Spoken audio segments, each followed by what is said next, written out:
우리 하나님의 자녀가 된다는 것이 무엇입니까? 전에는 우리가 욕심대로 행하면서 우리의 불순종의 삶을 살아가면서도 하나님의 심판을 알지 못함으로, 하나님을 경외하지 아니함으로 우리가 결국은 심판 아래에 놓이게 되었다면, 우리가 하나님을 알게 된다는 것은 그 사랑을 깨닫고 용서받고 그 이후에 우리가 살아왔던 이전의 불순종의 삶에서 이제 돌이켜 순종하는 삶으로 돌이키는 것입니다. 더 이상 내가 이전에 살아갔던 불순종의 삶을 계속하지 않는 것입니다.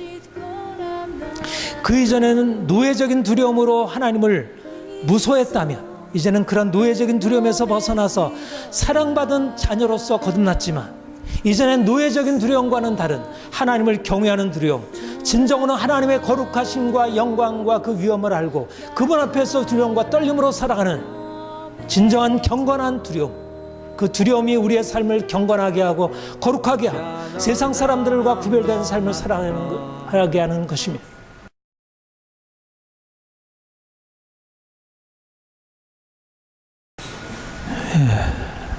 성경 말씀은 베드로전서 1장 13절에서 17절 우리 함께 봉독하겠습니다.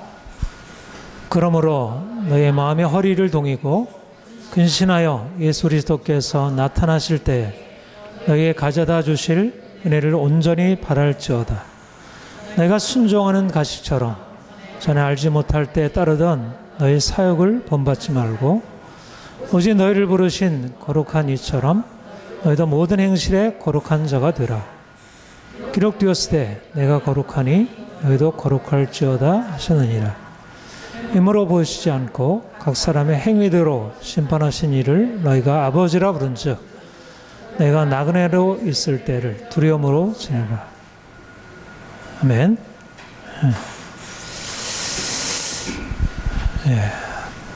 우리는 하나님의 택함을 받은 하나님의 백성들이고 주의 부르심을 통해서 하나님의 자녀가 된 사람들입니다. 너무나 놀라운 은혜이죠. 우리가 택한 것이 아니고 하나님이 우리를 택하여 부르셨고, 우리가 스스로 선택한 것은 죄고, 그래서 하나님의 진노 아래에 있었던 우리였는데, 하나님이 죄인된 우리를 위하여 친히 찾아오셨고, 주님이 우리를 위하여 지신 십자가의 그 사랑으로 우리를 살리셨습니다. 우리는 하나님의 은혜 아래서 택함 받은 자들이고 이미 구원의 은총 안에 들어간 사람들입니다. 하나님이 우리를 택하여 부르셔서 자녀 삼으신 것은 우리를 향한 특별한 계획이 있기 때문입니다. 우리는 하나님의 자녀라는 정체성을 가지고 있고 또 자녀로서 하나님의 계획, 하나님의 부르심의 목적을 가지고 있는 사람들입니다. 우리가 주님을 알기 전에 우리가 세상 한가운데 있을 때 우리가 우리 자신에 대해서 가지고 있던 삶의 방식과 우리가 주님을 안 이후에 하나님의 자녀로서 부름받아 이제 자녀로서 살아가는 것이 다른 것은 우리는 다른 정체성을 가지고 있고 다른 소명, 부르심의 목적을 가지고 있기 때문입니다.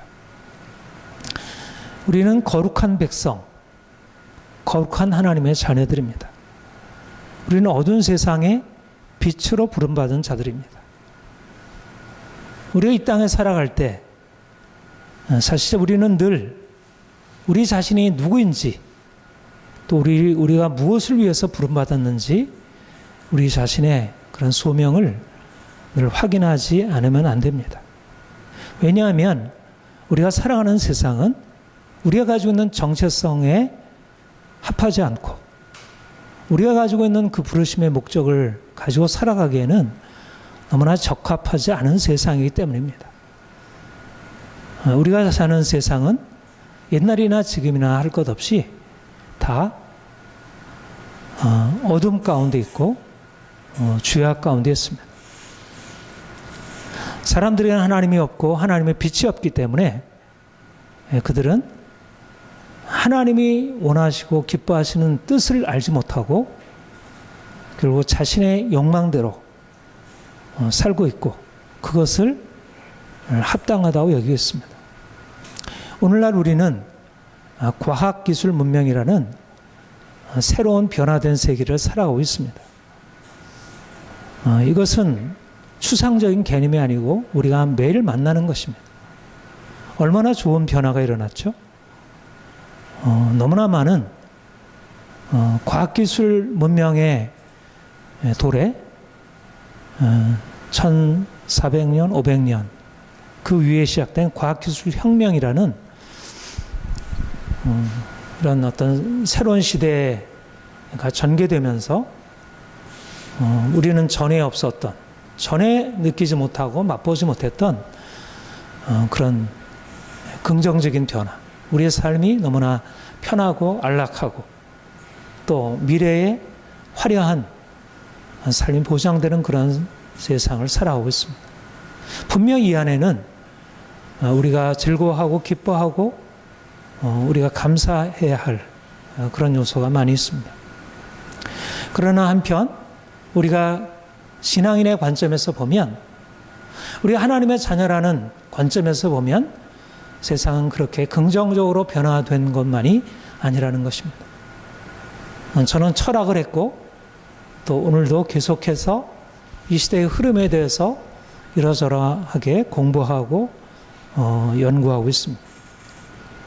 분명히 오늘날 이 사회가 긍정적인 변화를 경험하고 있지만, 그러나 그런 긍정적인 변화와 함께 사람들이 하나님을 잃어버린 것입니다. 과학기술 문명을 시작한 서구 사회가 그것으로 인해서 하나님이 없이도 살 수 있다는, 오히려 하나님이야말로 우리를 구속하는 속박으로 여기고 하나님으로부터 해방, 하나님으로부터 자유를 주장하게 되었습니다. 이것이 오늘날 서구가 나가는 길이고 이것이 선진 서구 문명에 가는 방향이 모두가 그 길로 따라가고 있습니다.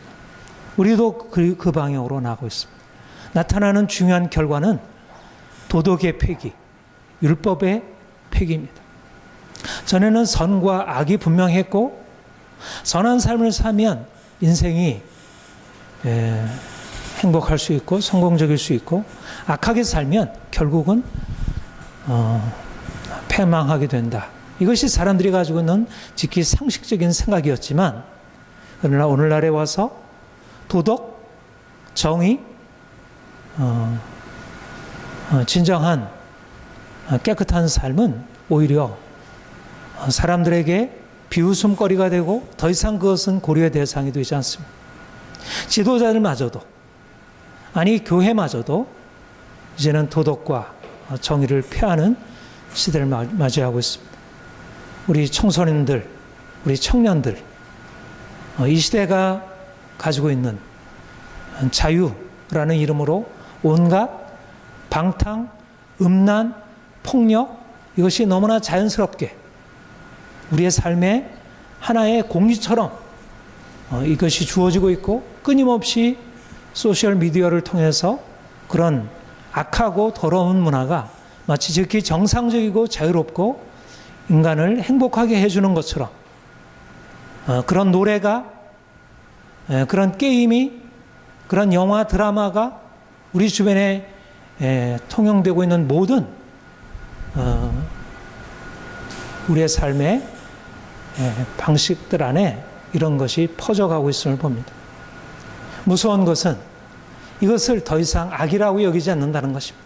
오히려 그것을 자유라고 여기고 그런 방종한 삶, 율법이 없고 도덕이 폐기된 그 삶을 오히려 적극적으로 사람들이 받아들이고 더 이상 부끄러워하지 않고 오히려 그것을 대놓고 자랑하는 것이 오늘날 시대가 되었습니다.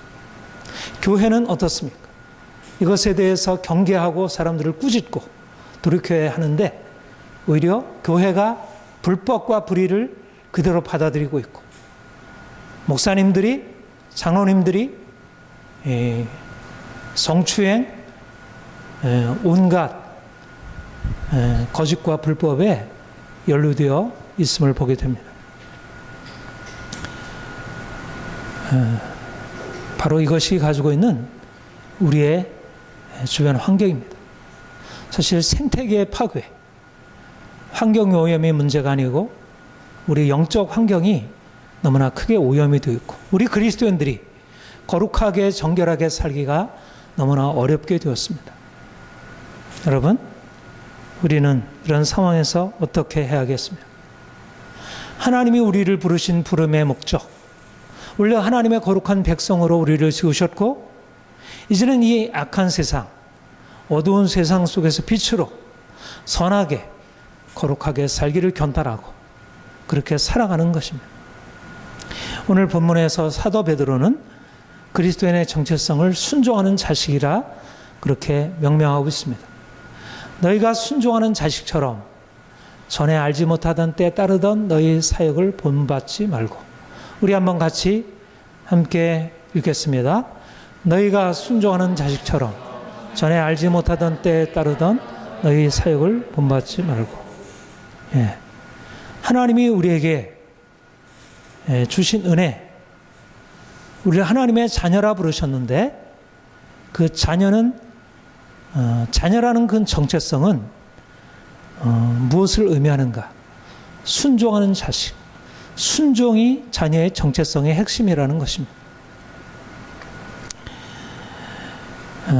이것이 바로 우리가 이 세상에 살면서 다른 사람과 우리를 구별해야 할 중요한 정체성의 핵심입니다. 우리가 주님을 믿어서 구원받았다는 것은 바로 순종하는 자녀로 거듭났다는 것입니다. 그럼 이전에는 어떻게 살았다는 것입니까? 우리가 불순종의 삶을 살았다는 것입니다. 하나님을 알지 못하고 하나님의 말씀을 거슬러서 불순종의 삶을 살았는데, 이제 우리가 하나님을 알게 되고 하나님을 아버지라 하면서 부모에게 순종하라, 하나님의 아버지에게 순종하는 자녀가 된 것입니다. 그래서 사도 바울은 우리의 이전의 삶과 지금의 삶을 대조하면서 이전에 우리는 불순종의 아들들로 살았다 말씀하고 있습니다. 그때 너희는 그 가운데서 행하여 이 세상 풍조를 따르고 공중의 권세 잡은 자를 따랐으니 곧 지금 불순종의 아들들 가운데서 역사하는 영이라. 세상 사람들은 어떤 형편에 처해 있는가? 공중의 권세 잡은 자, 사단의 권세 아래 있고, 불순종의 아들들 가운데 그 영이 역사하고 있고, 그런데 하나님이 그 불순종의 아들들 가운데 역사하는 그 사단의 권세에서 우리를 해방하여 이제는 순종의 자녀로 우리를 바꾸셨다는 것입니다. 이것이 바로 우리가 하나님의 자녀로 구원받았다는 의미입니다. 불순종의 아들들이 이제 하나님의 순종의 자녀가 된 것. 예. 우리 하나님을 아바 아버지라 부를 수 있게 된 것은 이제는 하나님을 하나님 없이 제 마음대로 나 뜻대로 살던 불순종의 삶에서 돌이켜 이제는 하나님을 아바 아버지, 우리 아버지가 우리에게 말씀하는 대로 이것을 해라 순종하고, 이것을 하지 말라 순종하고, 하나님의 말씀이, 하나님의 아버지의 말씀이 우리에게 들려지고 그 말씀이 우리의 삶을 이끌어가는 그런 삶이 되는 것. 이것을 바로 구원이라 말합니다. 구원이란 죽어서 천국 가는 게 아니고 하나님 아버지와의 관계, 하나님이 나를 사랑하시는 것을 믿고 내가 그 사랑 안에 거하고, 이전에는 내 마음과 내 뜻대로 살던 것을 이제는 아버지의 말씀을 따라 사는 순종의 삶으로 살아가는 것을 이제 구원이라 말합니다. 세상 사람들은 아무리 자기가 착하게 살려 하더라도, 공자 맹자의 도덕을 따라 살려고 하더라도, 석가모니의 도를 쫓아서 좀 더 금욕적으로 자기 인생을 깨끗하게 살려 하더라도 그들 안에는 불순종의 아들들 가운데 역사하는 사단의 역사가 있습니다. 아무리 벗어나려고 하더라도 거기서 벗어날 수 없는 매임이 있습니다. 말하자면 불순종이라고 하는 것이 그들의 삶의 핵심, 말하자면 이 죄의 강력한 세력이 그들을 붙들고 있습니다. 그런데 하나님이 우리를 이제 거듭나게 하사 이제 새로운 영으로, 새로운 마음으로 우리를 바꾸어 놓으셨는데 그것이 바로 순종하는 하나님의 자녀의 마음입니다. 이것이 새로운 DNA입니다. 예수님이 그렇게 말씀하셨죠. 나쁜 나무가 좋은 열매를 맺을 수 없고 좋은 나무가 나쁜 열매를 맺을 수 없다. 나쁜 나무는 나쁜 열매를 맺고 좋은 나무는 좋은 열매를 맺는다. 우리가 이제는 나쁜 나무로서 아무리 내가 내 자신을 바꾸려 하더라도 그렇게 바꿀 수 없는 나쁜 나무로서 나쁜 열매를 맺을 수밖에 없었습니다. 그런데 주님이 우리의 삶에 찾아오셨고 주께서 우리에게 새 마음 새 영을 창조하시고 우리를 거듭나게 하사 이제 우리 안에 하나님의 말씀대로 순종하고 살아갈 수 있는 그러한 마음의 소원을 주시고 또 실제적으로 그렇게 살아갈 수 있도록 우리를 바꾸어 놓으신 것입니다. 이것이 바로 하나님이 주신 구원의 은혜입니다. 구원이란 우리의 삶, 우리의 마음을 바꾸셔서 이제 새로운 인생을 살아가게 할 수 있는 그 힘, 그 능력, 새로운 정체성과 그 능력이 바로 구원이라 할 것입니다. 우리의 삶의 원천이 무엇입니까? 우리가 원하는 대로 행하는 우리의 욕망입니까? 아니면 우리 자신의 욕망을 넘어서 있는 하나님의 말씀입니까? 우리가 왜 불순종의 삶을 살았습니까? 바로 우리의 욕망이 우리의 삶을 끌고 갔기 때문에 너희의 사욕을 따라 살던 그런 삶에서 이제 벗어나라. 불순종의 원인은 바로 우리의 욕망에 따르는 삶이었습니다. 하와가 하나님께서 이 동산에 있는 모든 나무는 나무의 열매는 다 먹을 수 있지만 동산 중앙에 있는 선악을 알게 하는 나무의 열과는 먹지 말라. 하나님께서 그렇게 분명히 말씀하셨는데 뱀의 유혹을 받아 자신이 그 선악을 알게 하는 나무를 보니 보암직도 하고 먹음직도 하고 지혜롭게 할 만큼 찬스러운지라. 그래서 그 나무 열매를 따먹고 결국 하나님의 말씀에 불순종함으로 하나님께서 아담과 하와에게 진노하시고 그는 에덴에서 쫓겨나고 인생의 저주와 고통이 임하게 되었습니다. 이것이 바로 욕망에 따라서 불순종의 삶을 살게 될 때 살아가게 되는 사람들의 삶의 모습입니다. 우리가 주님을 알기 전에 바로 우리의 욕망을 따라 우리의 사욕을 따라 살았고 그래서 결국 하나님의 말씀에 불순종하여 살아왔습니다. 그 결과는 저주이고 고통이고 괴로움이었습니다. 그런데 이제 주님께서 우리에게 오셔서 우리 욕망에 따라 사는 삶이 아니라 하나님의 말씀을 듣고 그 말씀에 그대로 따라 청종하며 사는 삶. 내 욕망이 이렇게 하기를 원하지만 하나님 말씀이 아니라고 하면 그 욕망을 내려놓고 내가 원치 않지만 내 마음의 생각은 원하는 것이 아니지만 그러나 하나님께서 하라 하시면 그 말씀에 순종하며 사는 삶. 이것이 바로 우리의 삶의 새로운 방식입니다. 우리가 주님을 만난다는 것은 돌이킨다는 것입니다. 욕망에 따라 사는 삶에서 이제 하나님의 말씀에 따라 사는 삶으로 돌이키는 것입니다.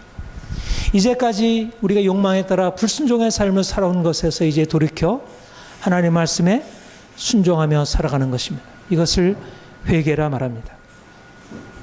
여러분, 하나님이 우리를 이제 하나님의 자녀로 부르셨습니다.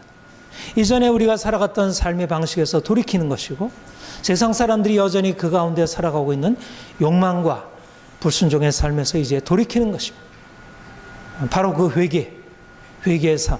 날마다 하나님 앞에 내가 이전에 행하던 모든 삶, 내 욕망대로, 내 뜻대로 행하던 삶에서 이제 돌이켜 하나님의 뜻에 나를 쳐서 복종시키고 그가 나를 이끌어 가시도록, 그 말씀이 나를 주장하시도록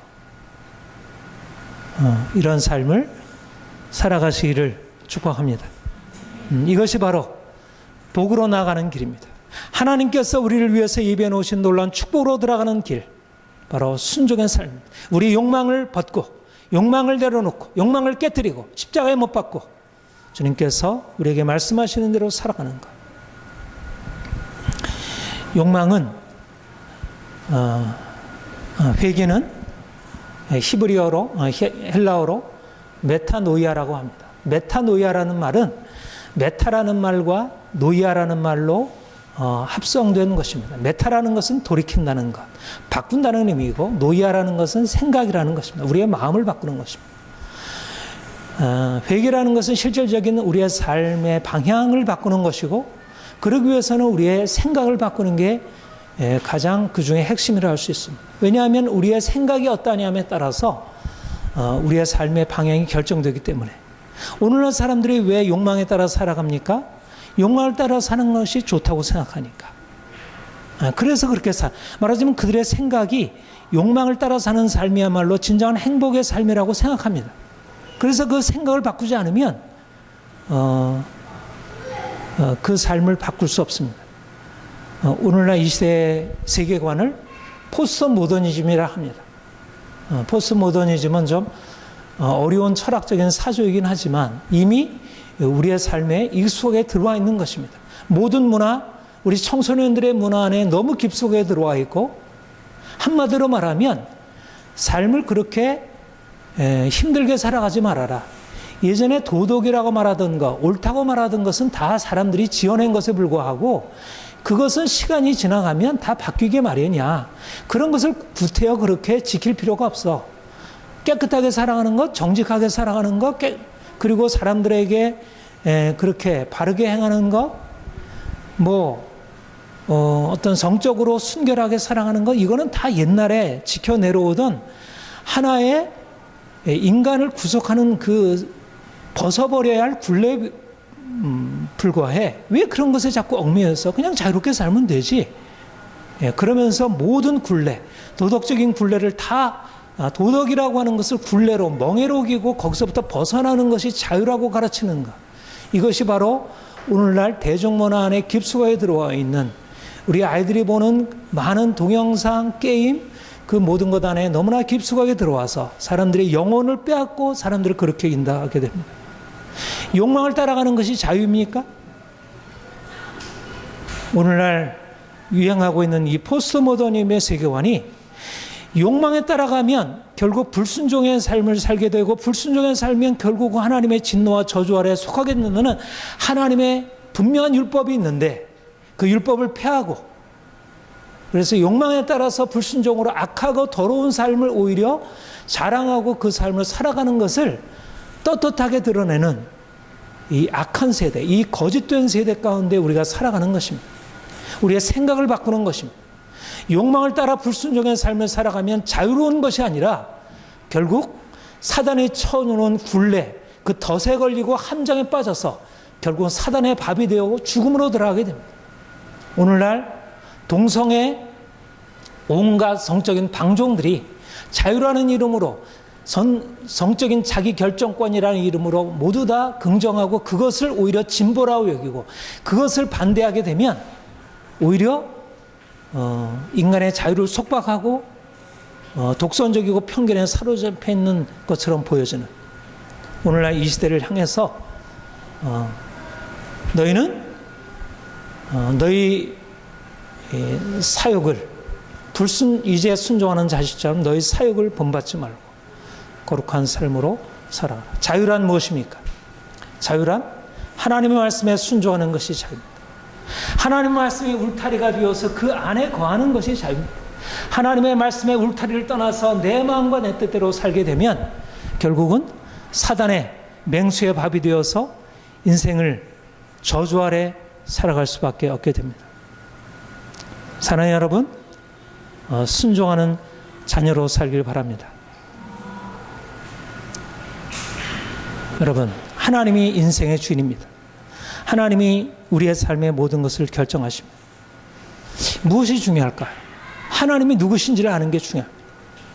왜냐하면 내 인생은 내 뜻대로 되는 게 아니고 이 세상은 인간이 결정하고 인간이 만들어가는 것이 아니기 때문에 오늘날 사람들이 이 세상을 만들어간다고 생각할 수 있고 앞으로 유토피아를 만들어갈 수 있다고 생각하지만, 그러나 하나님의 말씀에 불순종하고 나가면 결국 인간이 만들어놓은 유토피아는 디스토피아, 오히려 그것은 천국이 아니라 지옥이 되는 것입니다.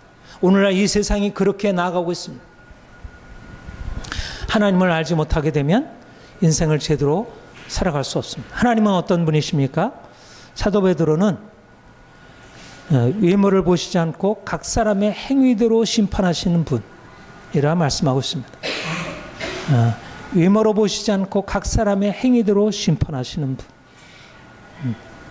하나님이 각 사람의 행위대로 심판하실 것이라는 것입니다. 지금도 하나님께서 불꽃 같은 눈으로 각 사람들의 행위를 살피시고, 나는 숨어서 할지라도, 나는 숨어서 음란물을 보고 숨어서 내가 거짓말하고 숨어서 내 마음과 내 뜻대로 행할지라도 하나님은 다 지켜보시고 다 그것을 기록해 두시고 있다는 것입니다. 그래서 마지막 날에 하나님이 각 사람들의 행한 대로 심판하실 것이라는 것입니다.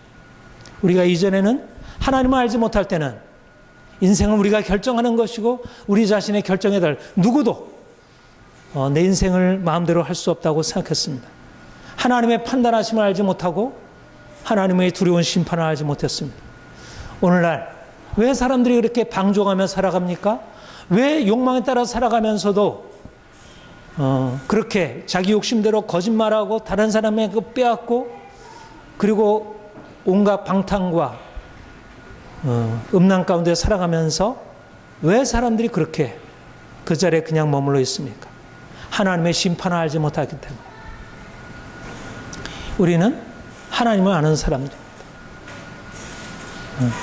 살아계신 하나님이 우리의 삶을 지켜보신다는 사실, 그가 우리의 행하신 행함대로 판단하실 것이라는 사실을 아는 것입니다. 사람들이 우리를 보는 것이 중요하지 않습니다. 사람들이 우리를 칭찬하는 것, 인정해 주는 것이 중요하지 않습니다. 하나님이 나를 어떻게 보실까?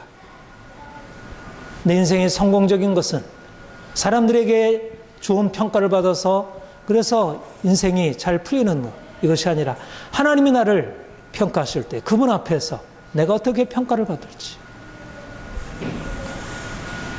하나님 앞에서 살아가는 것입니다. 우리를 심판하시는 그분 앞에 두려움과 떨림으로 살아가는 것입니다. 내 마음과 내 욕망대로 살게 되면 내 인생이 어떻게 되어질지 두려움과 떨림으로 살아가는 것입니다. 내가 비록 이 세상 살아갈 때 힘들게 살지라도, 사람들의 사랑을 받지 못하고 인생을 고통스럽게 산다 할지라도 하나님이 나를 아실 것을, 하나님이 나를 그날에 갚아줄 것을 바라면서 믿음으로 사는 것, 이것이 바로 우리 그리스도인의 삶입니다. 그리스도인은 누구입니까? 하나님을 아는 사람들입니다. 하나님은 우리를 외모로 평가하지 아니하시고 우리의 마음 중심을 보시고 우리의 행한 대로 평가하시는 분, 우리가 이 하나님을 아는 것, 이 점에서 사람들과 다르게 사는 것입니다. 여러분, 하나님을 두려우신 심판의 하나님이라고 말하면 우리 마음에 좀 부담이 될 수 있습니다. 그리고 많은 사람들이 하나님에 대해서 그렇게 생각하지 않습니다. 오늘날은 특별히 하나님을 심판의 하나님으로 생각하는 것을 특별히 그리스도인들에게 잘 적용하지 않습니다. 성경은 하나님에 대해서 우리를 아버지라 말하죠. 근데 아버지라 말할 때 어떻게 말하죠? 아버지라 말할 때 좋으신 아버지, 사랑하는 우리 아버지, 사랑하는 나의 아버지. 하나님의 사랑, 하나님의 사랑에 대해서 우리는 감격합니다. 하나님은 누구세요? 하나님은 우리를 사랑하시는 아버지. 우리가 죄인임에도 불구하고 우리를 꾸짖지 아니하시고 우리를 있는 그대로 용납하시고 우리를 그럼에도 불구하고 우리를 사랑하시는 아버지.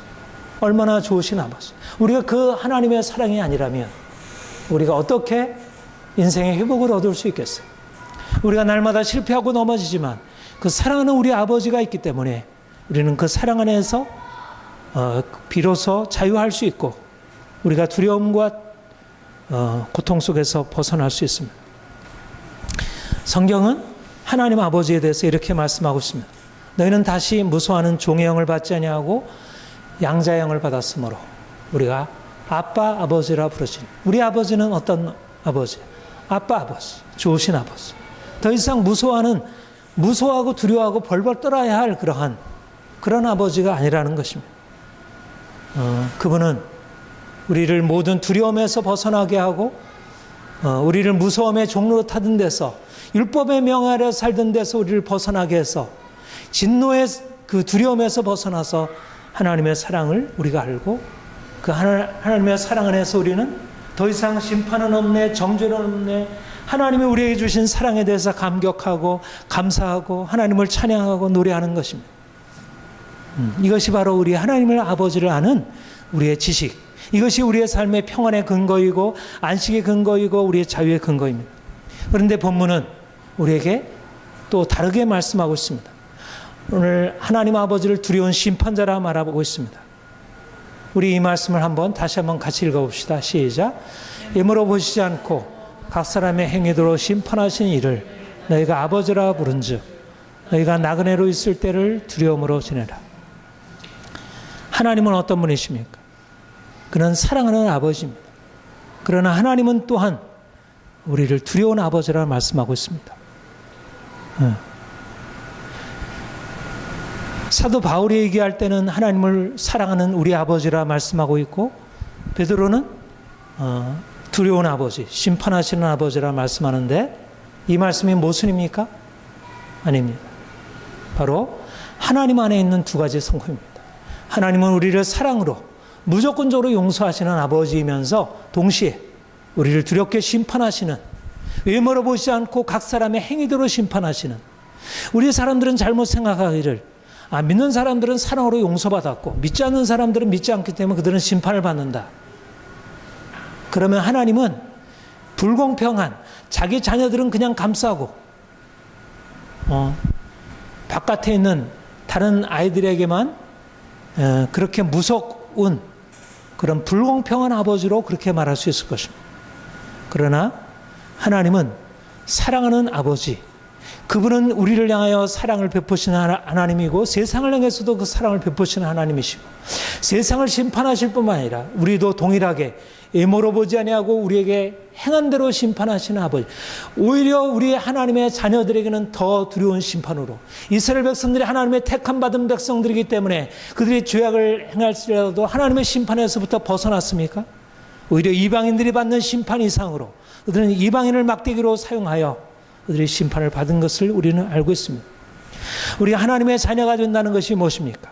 전에는 우리가 욕심대로 행하면서 우리의 불순종의 삶을 살아가면서도 하나님의 심판을 알지 못함으로, 하나님을 경외하지 아니함으로 우리가 결국은 심판 아래에 놓이게 되었다면, 우리가 하나님을 알게 된다는 것은 그 사랑을 깨닫고 용서받고 그 이후에 우리가 살아왔던 이전의 불순종의 삶에서 이제 돌이켜 순종하는 삶으로 돌이키는 것입니다.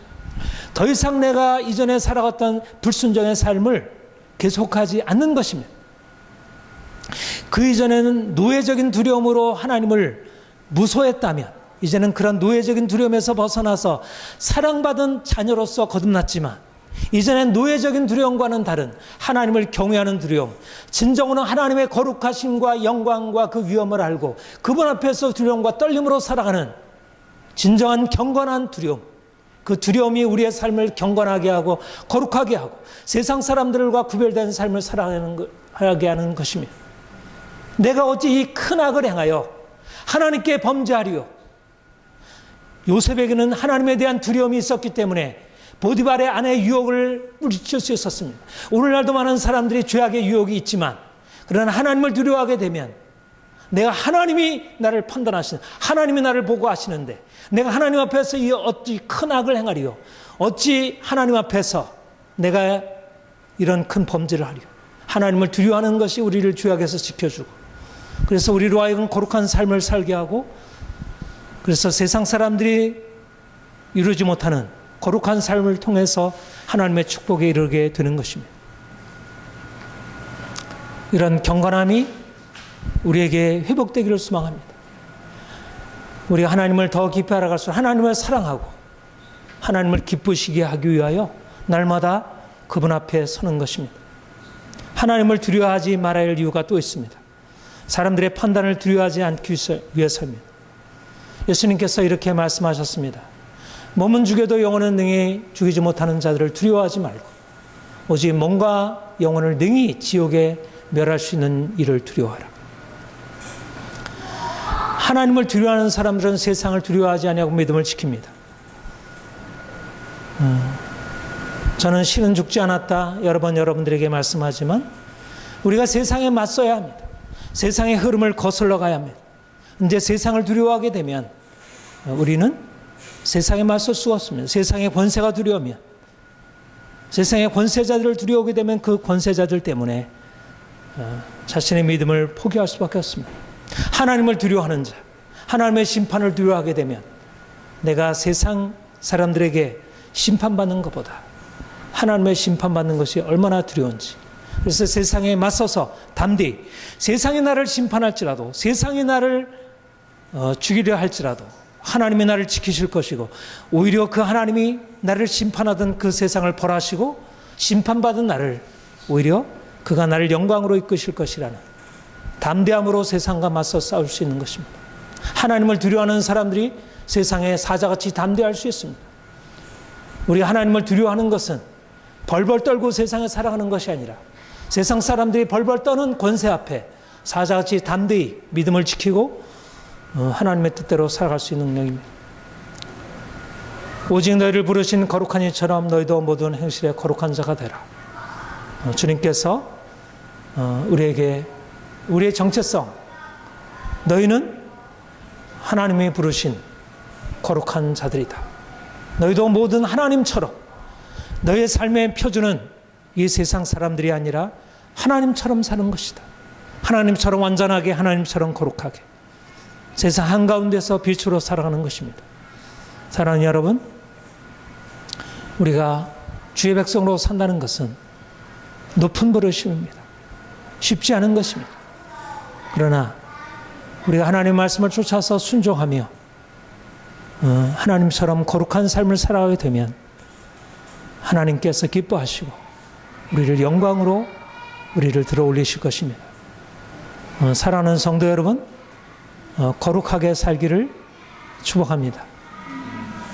불순종에서 돌이켜 온전한 순종의 삶을 사시기를 축복합니다.